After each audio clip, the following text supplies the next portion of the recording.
Assalamualaikum warahmatullahi wabarakatuh. Waalaikumsalam warahmatullahi wabarakatuh. Pertama-tama kami ucapkan terima kasih kepada Ibu Siti Fitrianti MPD yang telah memberikan kesempatan kepada kami untuk menjelaskan hasil diskusi kelompok kami, yaitu mengenai menulis teks akademik laporan buku. Sebelum menuju penjelasan, izinkan kami memperkenalkan diri terlebih dahulu. Saya Sani Priyani selaku moderator dan bersama rekan saya Maya Nurjana, Priska Sawanabila, Maula Uswatun Hasanah, Will dan Fadil Najarudin sebagai pemateri. Untuk mengefektifkan waktu, langsung saja kepada pematerian pertama, yaitu disampaikan oleh Maya Nurjana. Tempat dan waktu. Terima kasih kepada moderator yang telah memberikan waktu untuk saya untuk menjelaskan tentang pemahaman awal laporan buku. Nah, laporan buku pada dasarnya adalah karya teknik ilmiah yang mendemonstrasikan pemahaman penulis terhadap isi buku yang dilaporkannya, disertai dengan pandangan penulis terhadap isi buku yang dibahasnya dalam bentuk yang lebih tinggi. Laporan buku juga mendemonstrasikan kemampuan penulis dalam menganalisis, menarik inferensi, menilai isi buku yang dibacanya.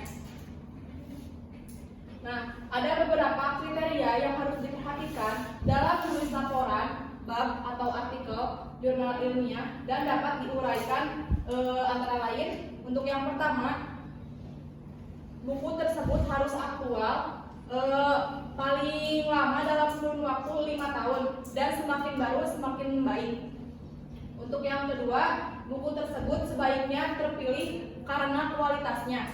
Dan yang ketiga, buku yang lama dapat dijadikan bahan laporan sejauh dinilai mendasari kajian-kajian terbaru. Nah, dalam laporan buku, penulis diperbolehkan mengutip beberapa bagian dan buku yang dibahasnya. Kutipan tersebut sifatnya hanyalah memperkuat atau mendukung pelaporan terhadap tentang isi atau bagian tertentu dari buku tersebut.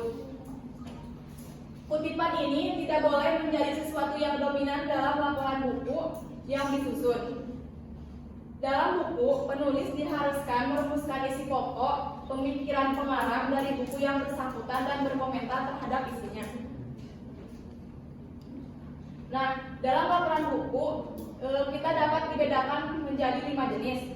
Untuk yang pertama, laporan buku berisi laporan dan kajian tentang isi satu judul buku secara utuh. Dan yang kedua, untuk laporan bab berisi laporan atau kajian tentang isi satu atau beberapa bab dari sebuah buku. Dan untuk yang ketiga, untuk laporan artikel jurnal ilmiah berisi tentang laporan atau kajian tentang isi suatu atau beberapa artikel yang dipilih dari jurnal ilmiah. Untuk yang keempat, noted biografi atau laporan berisi ringkasan singkat yang dituangkan dalam 2-3 paragraf tentang isi buku atau jurnal ilmiah yang memuat judul buku atau artikel. Yang kelima ada kajian tentang situs atau laman dalam internet. Laporan model baru yang berisi pembahasan, laporan dan kajian-kajian topik yang dibahas dalam buku tersebut, serta arah perkembangan keilmuan di dalamnya. Sekian dari saya. Untuk selanjutnya, Terima kasih kepada Maya yang telah menjelaskan materi. Selanjutnya dilanjut oleh Maula Uswatun Hasanah. Tempat dan waktu dan tempat dipersilakan. Baik, sebelumnya terima kasih kepada moderator. Pada kesempatan ini saya akan sedikit memaparkan tentang pengajaran laporan buku. Nah, sebelumnya perlu kita ketahui memahami seluruh isi laporan buku ini. Terlebih dahulu perlu Anda ketahui apa itu skimming. Skimming adalah teknik membaca dalam jumlah kecil dari keseluruhan teks untuk mendapatkan gambaran umum dari teks tanpa harus menghafal detail-detailnya. Di sini ada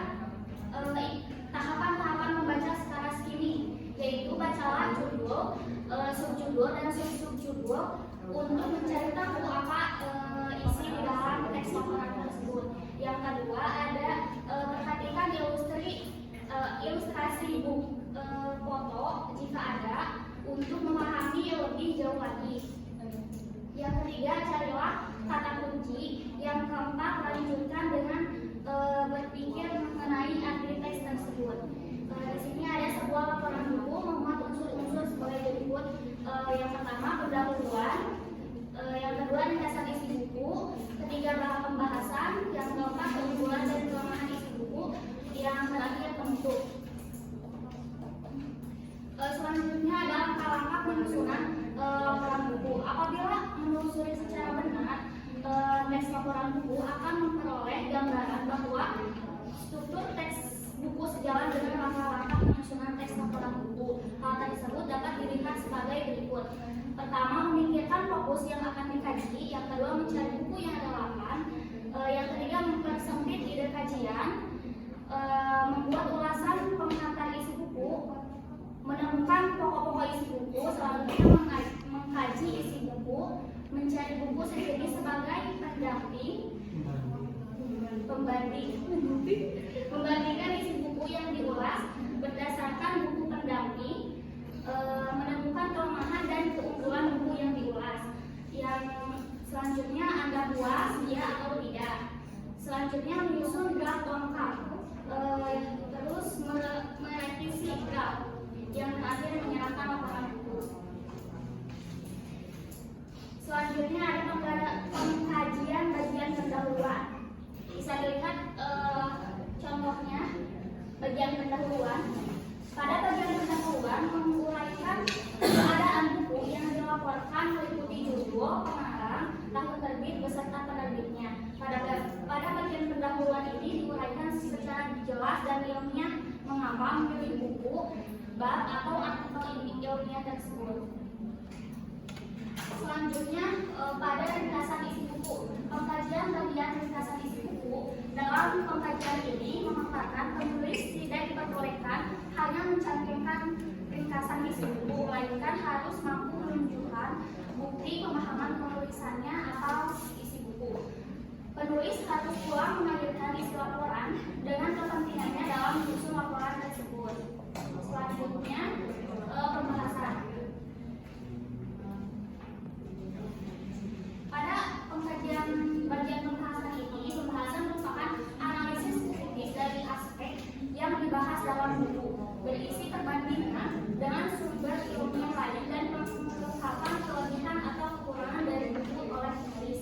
Penulis harus mampu membandingkan dengan perpustakaan lainnya, boleh saja mendukung atau merobohkan teori yang dilaporkan. Sumber pembanding yang berkualitas menjadikan laporan buku lebih menarik.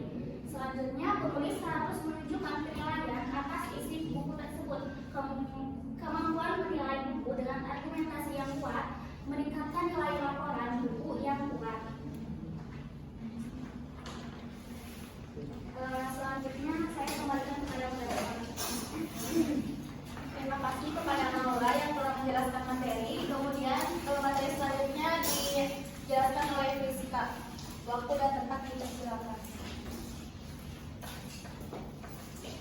Terima kasih kepada moderator yang telah memberikan kesempatan untuk presentasi saya. Selanjutnya ada pengkajian bagian penutup. Nah, di bagian penutup ini bisa dilihat dulu ya. Nah, penutup ini berisi evaluasi ringkas atas kontribusi buku terhadap perkembangan topik yang dibahas, terhadap pemahaman pembaca dan juga terhadap perkembangan keilmuan. Nah, berisi evaluasi ringkas di sini, contohnya di sini ya.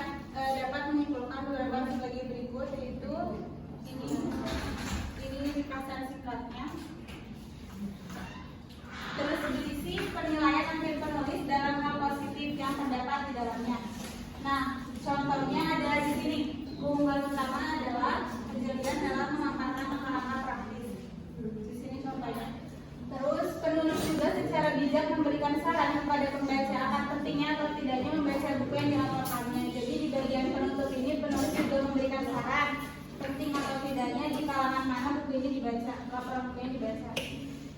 Contohnya di bagian sini. Jadi buku ini biasanya harus dibaca oleh para penulis pemula. Kemudian penting untuk penulis merekomendasikan kepada pembaca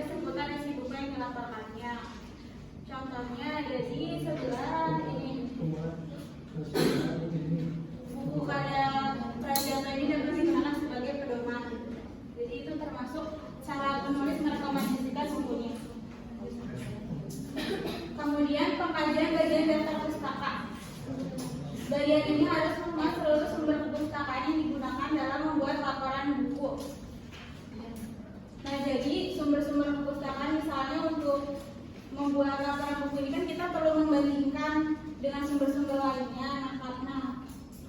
Nah, bahan yang kalian gunakan untuk mencari pembandingan itu bisa kalian masukkan ke dalam daftar pustaka.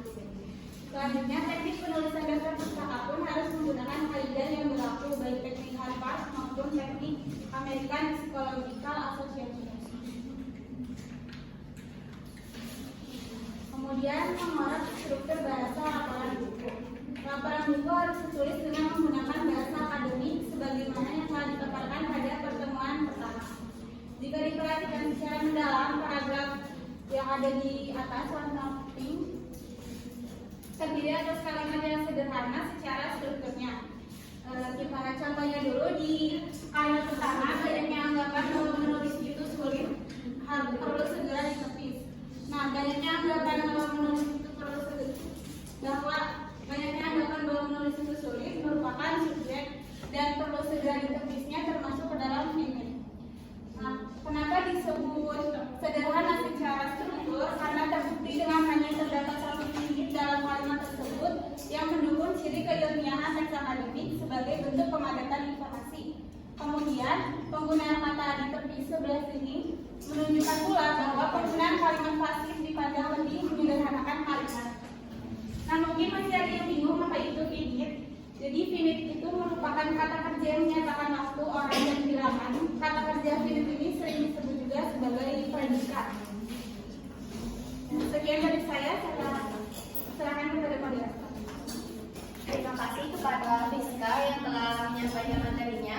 Kemudian materi yang terakhir disampaikan oleh beliau dan waktu dan tempat dipersilakan. Baik, terima kasih kepada moderator yang memberikan waktu untuk saya. Nah, di sini saya akan memberikan materi yaitu menyusun laporan buku. Nah,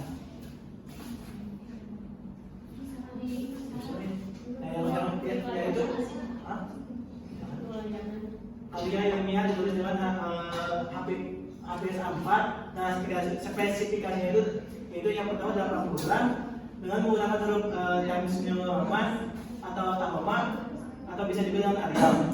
Dengan ukuran hurufnya itu 10 sampai 12 dan menggunakan spasi yaitu 1,5 dengan margin 4,433 yaitu dari kanan 4, atas 4, kiri 3 dan bawah itu 3. Nah, selanjutnya yaitu nomor halaman ditulis dengan angka Arab. Nah, angka itu halaman itu 1 yang seperti yang tertera. Nah, yang pertama itu cara penomboran. Baik, bisa dilihat cara penomboran yang pertama. Next. Nah, itu cara penomboran yang ini adalah contoh cara penomboran yang kedua. Nah, perhatikan seperti lah dan dah ditulis bersama dengan kata yang mendahulunya. Contohnya apakah, bacalah dan apal adalah. Nah, partikel pun ditulis partikel kata pun ditulis terpisah dari kata yang mendahulunya seperti penulis pun, satu pun, apal pun dan seterusnya. Namun beberapa kelompok kata seperti adapun, andai pun, ataupun dan sebagainya dianggap sebagai satu kesatuan yang ditulis bersama. Nah, untuk partikel bar yang berarti mulai, demi, dan tiap harus ditulis terpisah dari bagian-bagian kalimat yang menyertainya. Sebagai contoh, bisa dilihat katanya itu pupuk yang diberikan berjumlah 50 gram per lubang. Next. Nah, untuk penulisan angka. Nah, untuk penulisan angka dalam sebuah kalimat mengikuti aturan-aturan tertentu, baik yaitu angka kurang dari 10 tulis menggunakan huruf, sementara angka 10 ke atas itu dengan menggunakan angka Arab. Nah, contohnya yaitu dari 20 kalimat yang mengikuti seleksi jabatan ketua. Nah, baik, bisa kita lihat itu dari kata ini. Nah, yang 20 contoh tidak?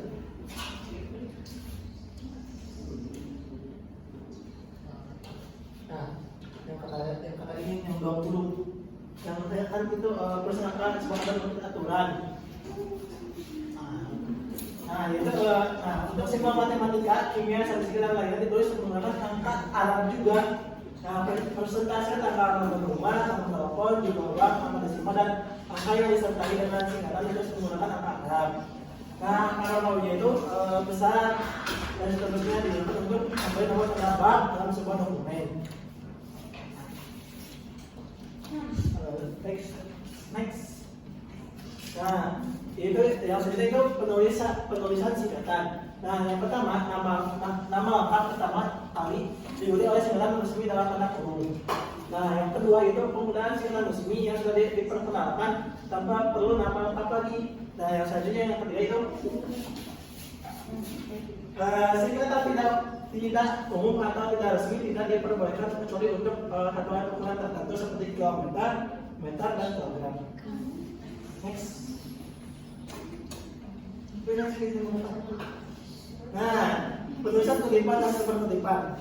Yang pertama itu kutipan langsung menggunakan tanda petik ganda atau kutipan dari sumber lain menggunakan tanda petik tunggal. Baik untuk contohnya yang tanda petik ganda yang sebelah ini. Dan untuk kata kutipan tanda petik tunggal yang sebelah ini.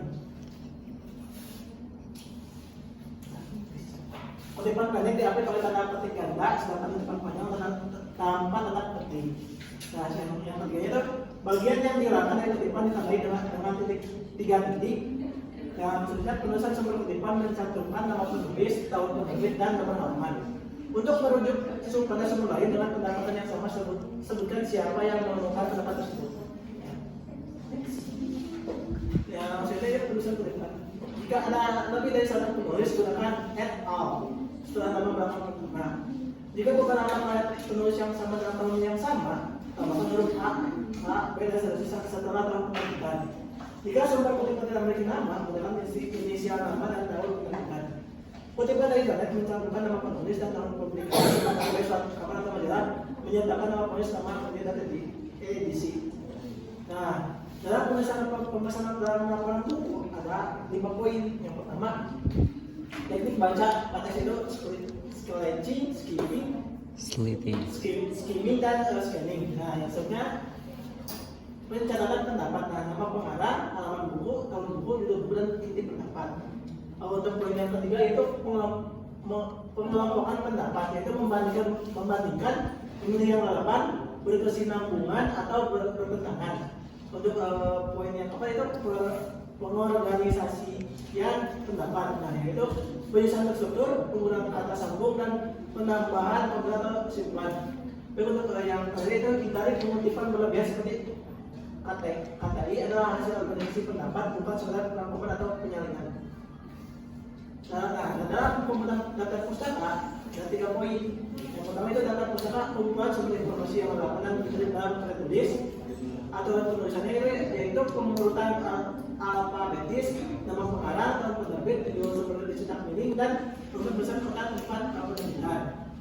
Nah, untuk teknik penulisan itu pengaturan jarak antar baris dan antar sumber.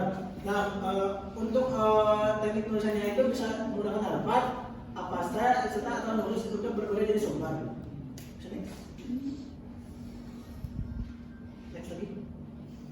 Nah, untuk bagian penutup itu review materi, itu memahami secara menyeluruh dan melakukan review pada bagian yang sulit.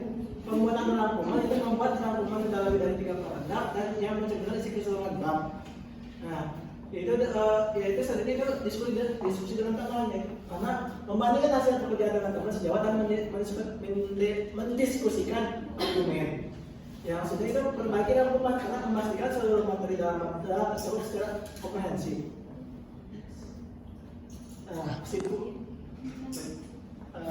Baik, terima kasih kepada saya kembali lagi ke Mbak. Terima kasih kepada Wildan yang telah menyampaikan materi. Baik, kemudian penyampaian materi telah selesai, dilanjut dengan sesi diskusi. Apabila ada yang bertanya, monggo. Ada timnya? 3 orang. Asri pertama, Rehan,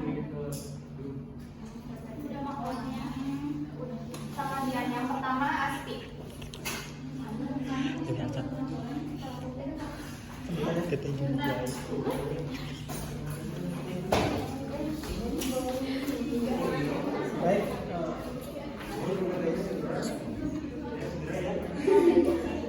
Baiknya izin memperkenalkan nama saya Asti Badria.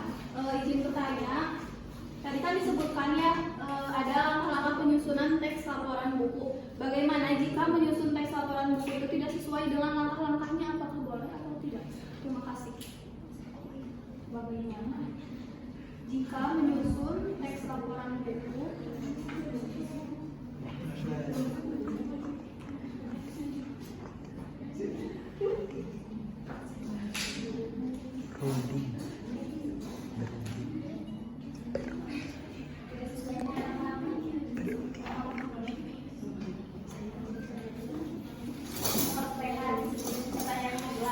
Oh, dilanjut dulu. Dilanjut dulu. Ini belum apa ya? Oh, iya.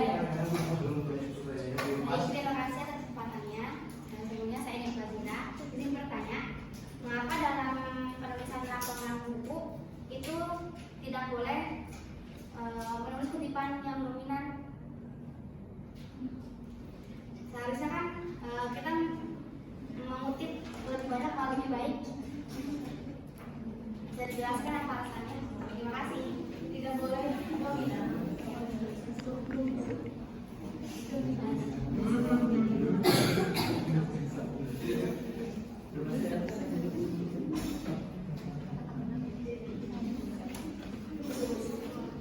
Itu lagi. Oh, baik. Ini pertanyaannya sangat gampang ya. Kenapa gitu? Margin harus 4-3-3-3 gitu kan? Masih banyak itu margin di Word juga masih banyak itu nggak harus 4-3-3-3. Nah, font juga kenapa sih harus Times New Roman terus gitu kan? Bosen kan, bisa harus kayak pakai graffiti apa gitu ya. Inilah. Nah, kan nah, kenapa gitu formatnya harus Times New Roman gitu? Ya, terima kasih sih. Baik, terima kasih kepada penanya. Kemudian izinkan kami untuk mendiskusikan terlebih dahulu. Baik, kita akan menjawab pertanyaan dari yang pertama dari Asmi yang akan dijawab oleh Yolanda. Baik, pertanyaannya itu bagaimana jika menyusun teks laporan buku tidak sesuai dan apakah diperbolehkan? Nah, bila kita menyusun teks laporan buku tidak sesuai, maka itu akan mempengaruhi kepercayaan pembaca terhadap hasil laporan tersebut. Nah, dan ada 5 konsekuensi yang akan didapatkan. Yang pertama itu kesulitan dalam komunikasi informasi yang benar dan relevan. Yang kedua itu menghambat proses perbaikan atau penentuan solusi. Yang ketiga membuat pihak lain merasa kurang nyaman dan laporan. Yang keempat meningkatkan resiko kesalahan dalam analisis data. Yang kelima dapat menjadi terhadap reputasi organisasi. Sekian, terima kasih. Kemudian pertanyaan yang kedua yang dari Rehan akan dijawab oleh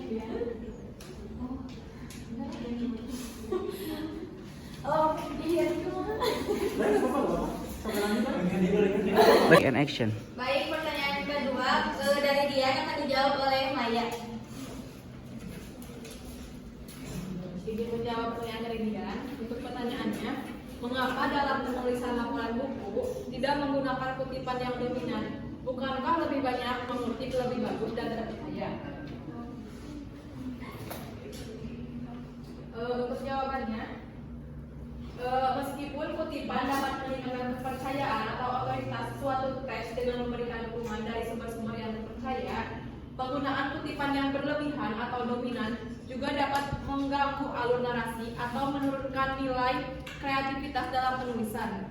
Oleh karena itu, keputusan untuk menggunakan atau tidak menggunakan kutipan yang dominan harus dipertimbangkan dengan cermat sesuai dengan konteks dan tujuan dari laporan atau buku yang sedang ditulis. Maka, ya dari saya. Kemudian pertanyaan terakhir dari Rehan akan dijawab oleh Friska.